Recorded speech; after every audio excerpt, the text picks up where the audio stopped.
Next sum. A metallic solid sphere of radius. அப்போ ஒரு sphere அதுக்கு radius 4.2 cm is melted and recast into smaller sphere. இத நம்ம melt பண்ணி smaller Spears ready பண்ண போறோம். இந்த பெரிய ஸ்பியரை மெல்ட் பண்ணி எத்தனை ஸ்மாலஸ்ட் ஸ்பியர் ரெடி பண்ணலாம் அதுதான் நம்மளோட question. Find the number of sphere formed.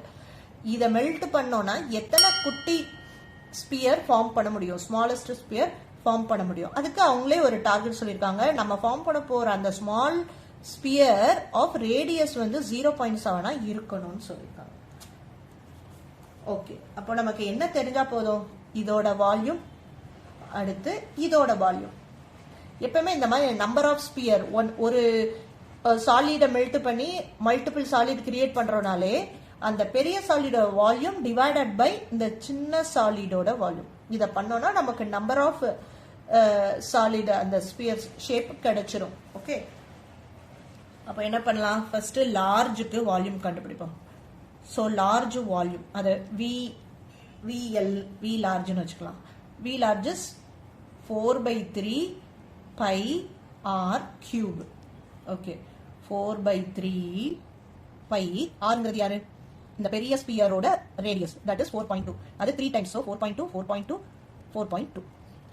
Next இதை அப்படியே வச்சுக்கலாம். Next volume of small sphere, இந்த ஸ்பியரோட வால்யூம் 4/3 pi r cube.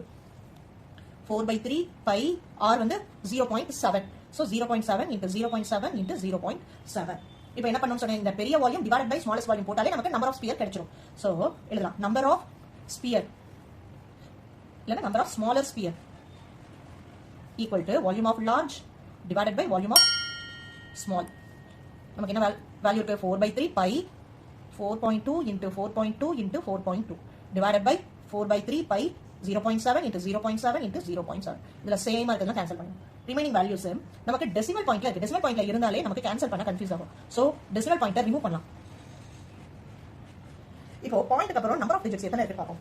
1 இங்க பாயிண்ட்க்கு அப்புறம் 1 சோ டோட்டலி பாயிண்ட்க்கு அப்புறம் 1 2 3 இதான் நான் கவுண்ட் பண்றேன். பாயிண்ட்க்கு அப்புறம் நம்பர் ஆஃப் டிஜிட்ஸ் எத்தனை இருக்கு. அதே மாதிரி டினாமினேட்டர்லயும் பாயிண்ட்க்கு அப்புறம் 3 நம்பர் ஆஃப் டிஜிட்ஸ். சோ நம்ம 3 zeros இருக்கிற மாதிரி மேலே கீழேயும் மல்டிபிள் பண்ணிட்டோம்னா இப்போ பாயிண்ட் எல்லாம் மூவ் ஆயிடும். சோ பாயிண்ட் ரிமூவ் ஆயிடும். சோ இப்போ நம்ம என்ன இருக்கும், 42 into 42 into 42 divided by 7 into 7 into 7. இது நார்மல் 176 17 6 7 17 6 7 42. Remaining 6 into 6 into 6. இப்போ 6 6 are 36 into 6. அப்ப 36 into 6 216. இதுதான். அப்ப 216 spheres we can formed from in the big sphere.